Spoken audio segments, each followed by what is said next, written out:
Well, we have the motor pod temporarily screwed on with those GRK fasteners again. I just wanted to get everything lined up on there so I could make the board that's going to go across the top here. As you can see, we got the side boards on. Let's get that piece laying across the front. I got a couple of pieces without holes in them for the truck that I'm going to use for the bow and stern area. But right now, before we get any farther than that, we are in the process of cutting a hole in the bottom of the boat. Not in the bottom of the boat, but in the floor of the boat, so we can make a sump area for drainage. The reason I'm doing that, if you see little black hash marks there, that is roughly where the bottom of the motor pod is. So it'd be pretty hard to put a drain plug from the outside through where it'll drain properly. And to put it a little bit lower, we have to take this board out.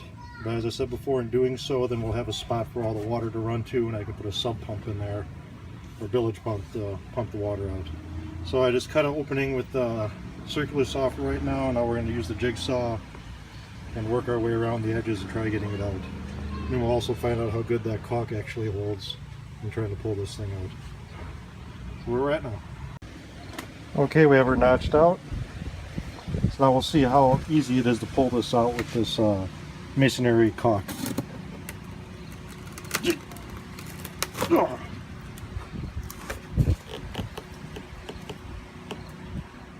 on! Come on! Well, I can see why it wouldn't hold too well on top of that, because this is a laminated board. But in pulling that puppy up along these edges over here, she was holding on pretty good.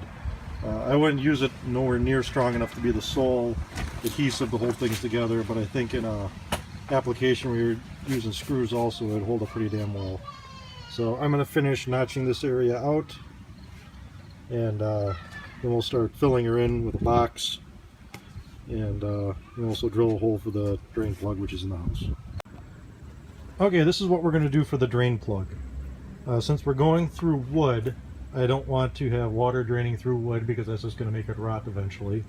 So we're going to drill from the outside a 1-inch hole, just deep enough for the drain plug to fit in.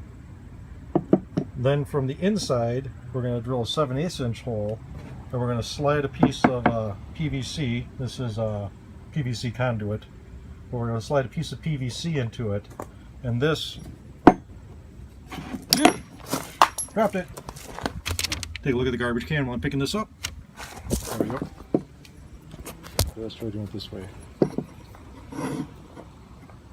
There we go. So this will be in the boat, in the back of the boat, and this will come up, and we'll make sure we get some epoxy or some 3M5200 on there really good, and we'll glue this in, and then this tube will be glued inside the boat, and then on the inside of the boat it will be glassed around the wood to the tube, so that will make no wood contact for the drain area. So as you can see, we got the area cut out. I just got to figure out where I'm going to punch the hole, and we'll punch the hole in it. I think I'm going to do it right about the height of the keelsons, and then I'll fill in the bottom of the boat up to the keelson height, so that we are not all the way to the bottom of the boat, and we have a little bit of space between the two for the drain area. So that's what we're working on now. Okay, we drilled the first hole. It came a little lower than I wanted, way too close to the bottom edge of the boat. So I drilled the second pilot hole. Good thing about pilot holes, a lot easier to fill than if I would have went with a big spade bit to start with. And I also need to do that because we're going to come from this side of the boat with the 1-inch bit, about half the depth of the spade. And then we're going to go from the inside of the boat with a 7/8 inch. As you can see in here, where are we? Right there. This is the hole we're going to drill through. That was the first pilot hole that came out way too low. And this is also something for you people to see that are drilling in boats. As you can see, it looks like there's a lot of real estate in here from where the holes were to the bottom of the boat, but when you go in on the angle to follow the flat of the transom, it comes out a lot more on the outside. So drill some anchor holes or mounting holes right now for the 7/8 inch for the liner sleeve of PVC, and then the 1 inch for the actual drain plug itself. And now we're going to show everybody a little lesson in planning ahead. Can everybody see what's in there? I came out right on top of a screw. So I got to stick my head up underneath here. Hopefully I can get my bit in there and back that puppy out, and then we'll be able to continue drilling right through. So hopefully I didn't booger up my drill bit too bad. Well, after digging at her with a screwdriver and the tips of a pair of scissors, I was able to get enough epoxy out to start rotating it with the drill. And I had to keep changing the angle of the drill because she's got bent pretty bad, and I was able to back her out to where I could take her out the last little bit by hand. So you can see how that head of that screw got knocked over by that drill. But the good news is now we are clear to drill through. So I'm going to go grab the spade bit and finish drilling that hole in. Okay, we have the sump done. As you notice, there's actually a piece of 2x4 underneath there, and since it was a little bit higher, when I drew down the screws into the floor, it pulled it down, which is actually nice because it will direct the water down to the sump. It did that on both sides. Got it set up where it's just a little higher than the hole, which is perfectly fine because when we put the piece of PVC in there, it should line up just about right into it then. And that's what we wanted. And that's all I got for right now.